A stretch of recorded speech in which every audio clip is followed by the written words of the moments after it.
स्वागत है आप सभी का मेरे इस छोटे से चैनल पर, जहां हम बात करते हैं ऐसी मूवीज की कहानी के बारे में जो हिंदी में उपलब्ध नहीं है। तो आज हम बात करने वाले हैं साल 1971 में आई एक vampire horror movie the lust for a vampire के बारे में, जिसकी कहानी आपको बेहद पसंद आएगी।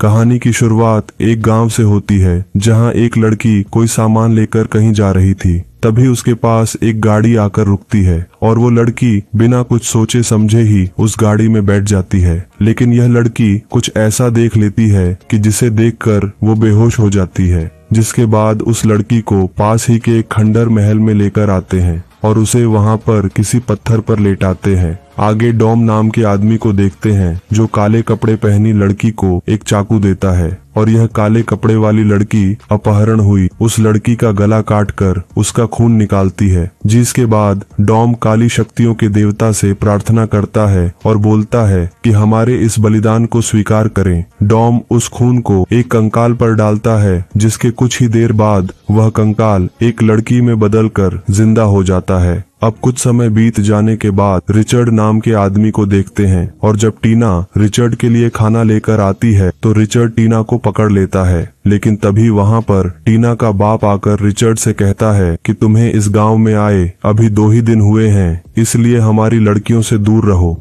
आगे टीना का बाप रिचर्ड को बताता है कि इस गांव के पास के एक खंडर में वैम्पायर रहते हैं। वो वैम्पायर हमारे गांव की जवान लड़कियों को शिकार बनाकर उनका खून चूसते हैं और इसी वजह से पूरा गांव उनसे डरा हुआ है। अब रिचर्ड को इन सब बातों पर भरोसा नहीं होता, क्योंकि वो एक लेखक है और उसने कई सारी किताबें भूतों और वैम्पायर पर लिख रखी थी। लेकिन फिर भी रिचर्ड एक बार उस खंडर को देखना चाहता था। अब रिचर्ड के खंडर जाते ही वहां पर एक लड़की आती है, जिसे देखकर रिचर्ड वहां से भागने लगा। लेकिन ठीक उसी समय एक और लड़की आ जाती है, जिससे अब रिचर्ड की तो पूरी तरह से फट चुकी थी। तभी पोपट नाम का आदमी आकर उन तीनों लड़कियों को वहां से बाहर भगा देता है और कुछ ही देर बाद पोपट रिचर्ड को बताता है कि वो पास के एक स्कूल में इतिहास और कला के बारे में पढ़ाता है और यह तीनों लड़कियां उसी की स्टूडेंट हैं। जिसके बाद पोपट और रिचर्ड स्कूल के पास आते हैं। पोपट रिचर्ड को मिस सितारा से मिलवाता है, जो उस स्कूल की प्रिंसिपल है। कुछ देर बाद उस स्कूल में बाम्बी नाम की एक नई कोच आती है और उसके साथ उसकी भतीजी मीरा भी आई थी।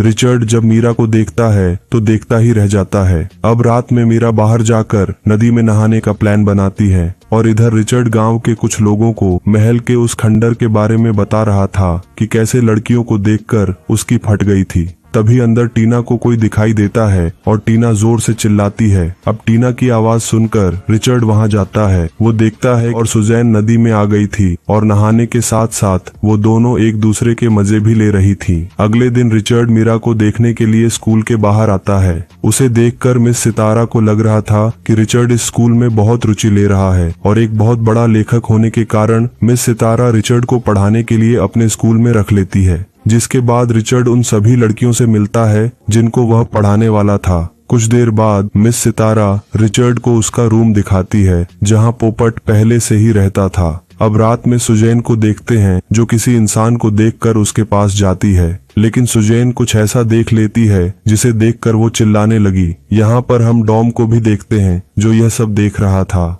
इधर रिचर्ड पोपट को टीना की मौत के बारे में बताने ही वाला था, लेकिन तभी पोपट वहां से बाहर चला जाता है और जब रिचर्ड पोपट को देखने के लिए बाहर आता है तो वो मीरा को देखता है और उसे पकड़ता है। यहाँ पर रिचर्ड कहता है कि मैं कब से तुम्हें बताने की कोशिश कर रहा हूँ कि मैं तुमसे बहुत प्यार करता हूँ। अब ये बात सुनकर मीरा थोड़ी डर जाती है, लेकिन कहीं ना कहीं मीरा को भी रिचर्ड से प्यार हो गया था। अगले दिन मीरा मिस सितारा को सुजैन के बारे में बताती है कि वह कल रात से अभी तक नहीं आई, जिस पर जेनेट कहती है कि हमें सुजैन के लिए कुछ तो करना ही चाहिए। लेकिन मिस सितारा कहती है हमें थोड़ा इंतजार करना चाहिए, शायद हो सकता है सुजैन वापस आ जाए। लेकिन जेनेट नहीं मानती और पुलिस को बुलाने का कहती है। तभी मिस सितारा कहती है मुझे बहुत अच्छे से पता है आगे क्या करना है। अगले दिन पोपट को देखते हैं, जो मीरा को आज रात अकेले अकेले में मिलने के लिए कहता है और रात होने पर मीरा पोपट से मिलने के लिए जाती है। पोपट कहता है कि मैं तुम्हें जानता हूँ, मैं जानता हूँ तुम असल में कौन हो, और मुझे ये तब पता चला जब मैंने काले जादू की किताब में रीटा नाम की लड़की की फोटो देखी। रीटा की मौत आज से 120 साल पहले हो गई थी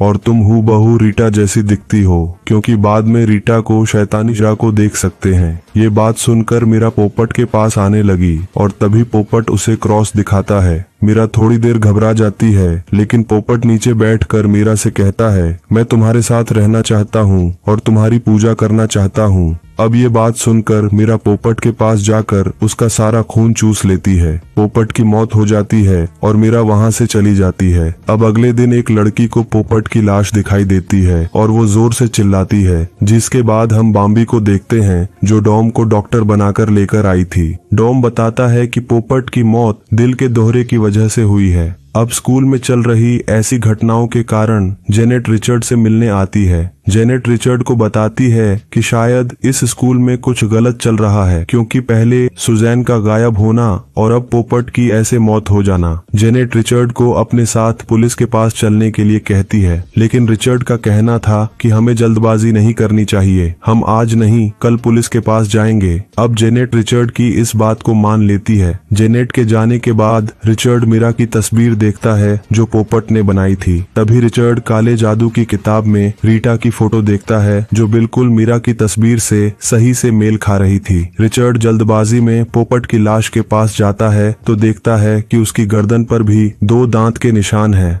अगले दिन रिचर्ड मीरा को खंडर में मिलने के लिए कहता है और मीरा मान जाती है, जिसके बाद रात होने पर मीरा रिचर्ड से मिलने आती है और कहती है, आखिर तुमने मुझे यहाँ क्यों बुलाया? रिचर्ड कहता है, मैंने काले जादू की किताब में टीना नाम के लड़की की फोटो देखी जो ठीक तुम्हारे जैसी दिखती थी, और शायद हो सकता है तुम ही टीना हो जो एक खतरनाक वैम्पायर थी। तभी मीरा रिचर्ड को चूमती है और कहती है कि अगर मैं वैम्पायर होती तो तुम मर जाते। अब रिचर्ड को मीरा की बात पर यकीन हो गया था। जिसके कुछ देर बाद रिचर्ड जब अपने रूम में आता है तो वो जेनेट को देखता है। जेनेट रिचर्ड को की जरूरत नहीं है क्योंकि मिस सितारा सब कुछ संभाल लेगी। अब ये बात सुनकर जेनेट बहुत उदास होकर वहाँ से चली जाती है। अगले दिन जेनेट हितेंद्र नाम के पुलिस ऑफिसर को स्कूल में बुलाती है और सुजैन के बारे में बताती है। हितेंद्र मिस सितारा पर बहुत गुस्सा था क्योंकि सुजैन 3 दिन से लापता थी और सितारा ने पुलिस को अभी तक नहीं बताया। जिसके बाद जेनेट ऑफिसर को उस जगह पर लेकर जाती है जहां पर पोपट की लाश मिली थी। अब इधर रिचर्ड रोज मीरा से अकेले में मिलने लगा था और दोनों ही अपनी आग बुझाते थे। कुछ देर बाद हितेंद्र एक कुएं के पास जाकर एक रस्सी की मदद से कुएं के अंदर जाता है। कुएं के अंदर उसे सुजैन की लाश मिली, लेकिन जब वो ऊपर चढ़ रहा था तब डॉम रस्सी काटकर हितेंद्र को नीचे गिराकर मार देता है। इधर बॉम्बी मिस सितारा को सुजैन के पिता को एक खत लिखने के लिए कहती है। उस खत में मिस सितारा को लिखना था कि सुजैन की मौत दिल का दोहरा पड़ने से हुई है। अब रात को जेनेट मीरा को देखती है और मीरा जेनेट को अपने वश में करके उसे रूम के अंदर ले जाती है, लेकिन जैसे ही मीरा जेनेट को हाथ लगाती है तो उसे क्रॉस दिखाई देता है और उस क्रॉस से डरकर मीरा वहां से भाग जाती है। अगले दिन सुजैन के पिता स्कूल आते हैं और उन्हें कैसे भी करके सुजैन की लाश देखनी थी, क्योंकि उन्हें पूरा यकीन था कि सुजैन की मौत दिल का दोहरा पड़ने की वजह से नहीं हो सकती। जिसके बाद जब सुजैन के पिता सुजैन की लाश देखते हैं तो उन्हें पता चल जाता है कि किसी वैम्पायर ने उसका खून पिया है। सुजैन के पिता गांव आते हैं और सभी को बताते हैं कि महल में वैम्पायर है। अब वहां एक फादर को बुलाया जाता है और पूरी प्लानिंग करने के बाद वह सभी महल की तरफ निकल जाते हैं। वही डॉम और बॉम्बी को देखते हैं और उनके पास मीरा भी आ जाती है। वो तीनों वहां से भागने ही वाले थे, लेकिन गांव वालों को देखकर तीनों महल में चले जाते हैं। उन्हें महल में जाते देख गांव वाले पूरे महल में आग लगाते हैं। तभी रिचर्ड भी वहां आकर महल में घुस जाता है। उस वक्त मीरा रिचर्ड को चूमने के बहाने से उसके पास आती है और वो रिचर्ड का खून बस चूसने ही वाली थी कि रिचर्ड उसे धक्का मारता है। ठीक तभी एक बड़ी सी लकड़ी मीरा के ऊपर गिरती है और उसी पल मीरा की मौत हो जाती है। और ये सब देखकर डॉम और बॉम्बी वहां से भाग जाते हैं। जिसके बाद रिचर्ड को बाहर लाया जाता है और इसी सीन पर ये कहानी यहीं खत्म होती है। तो कहानी थोड़ी भी पसंद आई हो तो वीडियो को लाइक करके चैनल को सब्सक्राइब जरूर कर देना। कहानी में अंत तक बने रहने के लिए आपका धन्यवाद।